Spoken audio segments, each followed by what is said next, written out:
Welcome to the Macmillan Report. I'm Marilyn Wilkes, your host, and our guest today is Professor Abbas Amanat, a professor of history and international and area studies and director of the Iranian Studies Initiative at the Macmillan Center. Professor Amanat's teaching and research interests include modern Iran and the Middle East, Shiism, and apocalypticism. He has written several publications, including Pivot of the Universe and Resurrection and Renewal. Professor Amanat is with us today to talk about his newest book, Apocalyptic Islam and Iranian Shiism. Welcome, Professor Amanat. Thank you so much. I'm glad to be here. In your newest book, you explore the history of Shia Islam. What is Shia Islam? Well, Shia Islam is really a historical phenomenon in terms of its long duration over the course of Islamic history, starting from the very beginning of Islam, based on some kind of a religious or belief disagreement in early centuries of Islam, and then gradually developing into distinct communities from Sunni Islam, particularly from 16th century, became more of a religion of a state in the case of Iran, which is the largest Shia community in the world, with about perhaps 70 million or 60 odd million of the population. Also, there are communities of Shias in other parts of the Middle East and beyond, including in southern Iraq, which is the majority of population of Iraq, in southern Lebanon, where also there is a large community, in Pakistan, in northern Arabian Peninsula, you would see a variety of communities of Shias. Shiism, therefore, can be defined both in terms of community and in terms of beliefs. In terms of beliefs, something which is characteristic of Shiism is this kind of a preoccupation with a sense of suffering over a course of time, a kind of a story of suffering which is very much symbolized by the sacred figures of early Islam. And it's also a history of expectation for some messianic return. And in that regard, indeed, Shiism has much in common with other religious traditions, virtually all religious traditions, one might say, which all have an element of messianism, but more specifically with Christianity and the idea of the Jesus' second coming, with Judaism and the idea of the return of the Mashiach, and indeed with Zoroastrianism, the indigenous religion of Iran, where Shiism played a very important part. In all these traditions, there is this sense of idea of a return, or return of a heroic, saintly, prophetic figure, sometimes at the end of the time, and it's kind of closely associated with the notion of apocalypse in all these religions. And Shiism also inherits, or indeed influenced much by all of these traditions, has major similarities in many ways with Christianity, but also with other religious traditions. This is another characteristic, important characteristic of Shiism. Okay, so what's the premise of your book? Well, the book tends to emphasize that this messianic apocalyptic aspect in Shiism that endured over 1400 years has sometimes been overlooked in favor of a more, one might call, normative, mainstream, orthodox form of Shiism, which, like Sunni Islam or like other religions, is very much institutionalized. It's based on the power of the clergy. It's based on a certain set of belief systems. This kind of alternative way of looking at religion, this way of looking at religion is kind of a desire for a messianic return, has often been less studied, and the purpose of the book, therefore, is to try to show over a course of time how this has developed, how this tendency has developed within Islam and more specifically within Shiism. A couple of chapters of my new book actually tends to look at it both within a comparative framework with comparison to other religions and within Islam itself, and then try to look at its development over course of time, both in medieval and early modern times, and of course a big chunk of it in modern times, that is mostly 19th and 20th centuries. Okay, so what drew you to this topic? Did it evolve out of your other research or something else? Both, actually. As you have mentioned in the introduction, I have been working and reading and writing and teaching aspects of Iranian history, Middle Eastern history, and Islamic history, of which the notion of this kind of movements of change, movements of reform, and movements of revolutionary movements within Islam, many of them with a Shiite component, played a very important part. And as such, there has been a kind of a lifetime interest in the subject. And indeed, this book developed as a result of some studies that I had done in forms of articles or various chapters that I had written before, and now I have put them together with some new material in order, and to my great surprise, to see that they have such a coherence in the form of a kind of a single narrative that runs throughout the book. The second point about it is that contemporary Iran, I was surprised to see that some of the themes that I have been preoccupied with has a new life, in a sense, particularly under the present president of Iran, this kind of an anticipation for the return of a messianic figure, the Mahdi, who is going to bring change into the world, and so forth, is very strong. And indeed, the last chapter of the book is an extensive study of various manifestations of the idea of the return of the idea of this kind of a messianic manifestation in today's Iran. Okay. So let's talk a little bit about the research you needed to do for the book. Well, the research was in part based on textual material in pre-modern times, focusing mostly on the writings of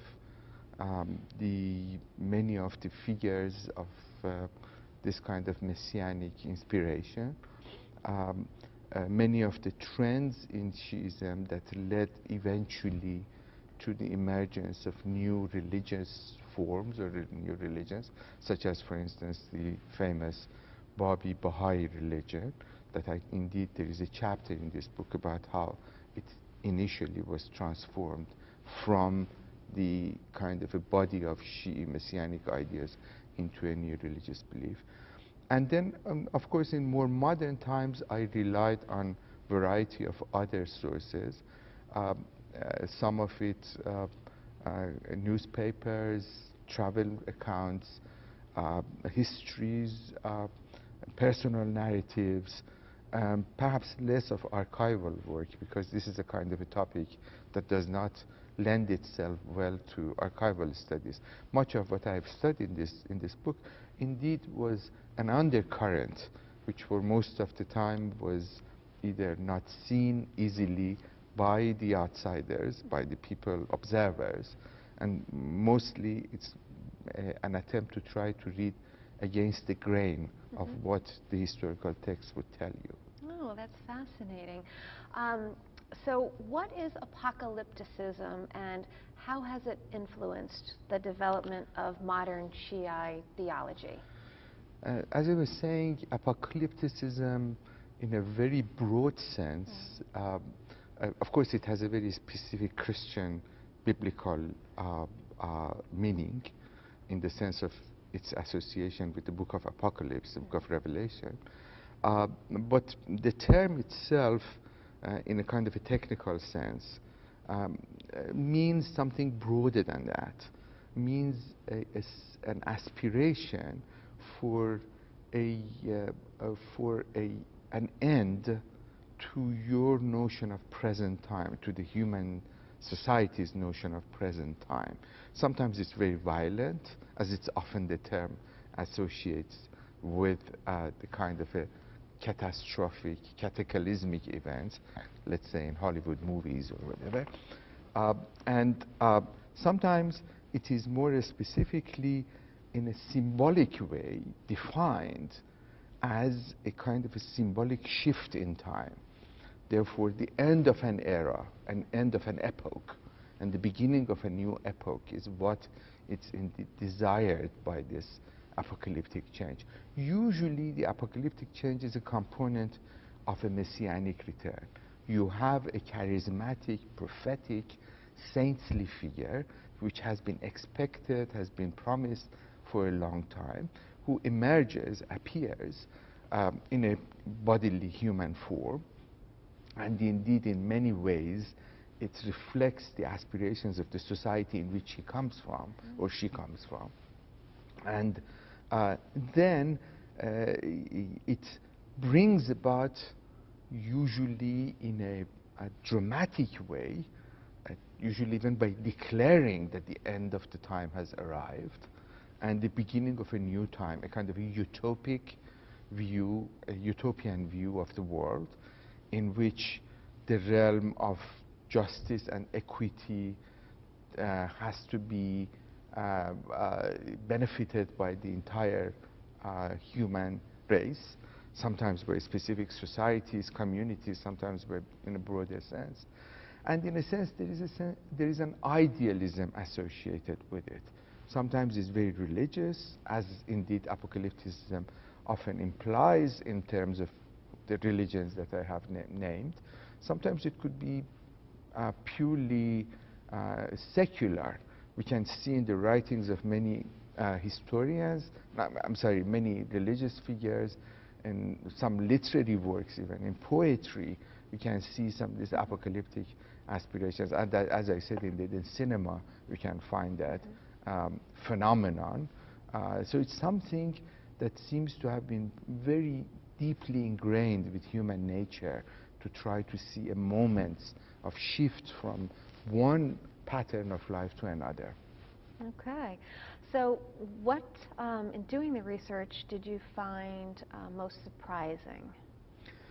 Well, perhaps the most surprising for me was the re-emergence, basically, of these ideas which to us as historians or scholars seem to be purely a historical phenomenon that you would not expect in a modern, or rather postmodern societies of today to re-emerge. And I was very surprised to see, in a sense, despite all years of following these trends in today's Iran, to try to see that they are re-emerging, not only with most recent episode, but indeed you can see, look at the Iranian Islamic Revolution of 1979, as I have argued in my book, as indeed a very much a messianic phenomenon.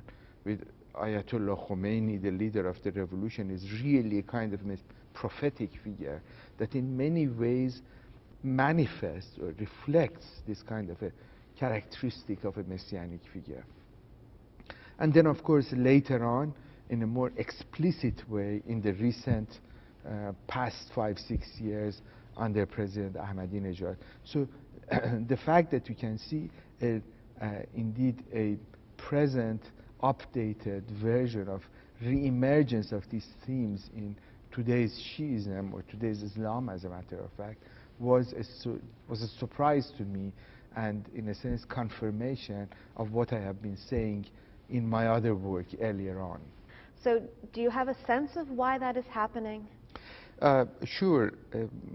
As I was pointing out, apocalyptic or messianic aspirations is a very complex phenomenon, and it can be attributed in part to the fact that we are at the end of the third decade of an Islamic revolution, speaking specifically in the case of Iran, And there is a sense of disillusionment with what the revolution had promised and never provided.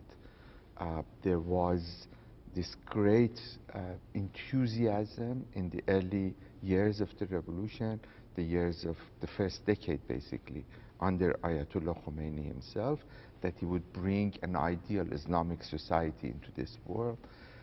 Then there was a very traumatic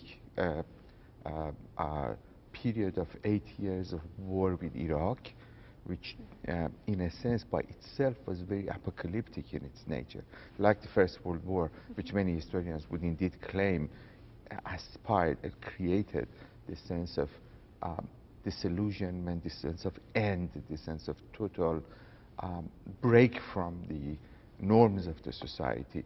And in this case of the Iran-Iraq war, you can find the same phenomenon. And then after that, for about 10, 15 years, a promise for the emergence of a more open society, particularly under President Khatami. There was this great promise that the Islamic revolution is eventually going to be to accept the world outside and try to come to terms with the world, a more reformist vision of revolution. And that also failed in a sense, or never really managed to transform the Iranian society. And therefore the third phase is what we are witnessing today, which tends to promise going back again to the expectations for a better society, expectations for coming of a figure that is going to bring about change and eventually materialize what has been promised. So one can, in a few words, in a nutshell, can regard this as a reflection of the trauma of disillusionment of the Islamic revolution. Fascinating. Thank you very much for being here with us today and sharing some of your work. Thank you. For more information about Professor Amanat and his newest book, please visit our website at yale.edu/Macmillan Report. Be sure to join us again for another episode of the Macmillan Report, made possible through funding from the Whitney and Betty Macmillan Center for International and Area Studies at Yale.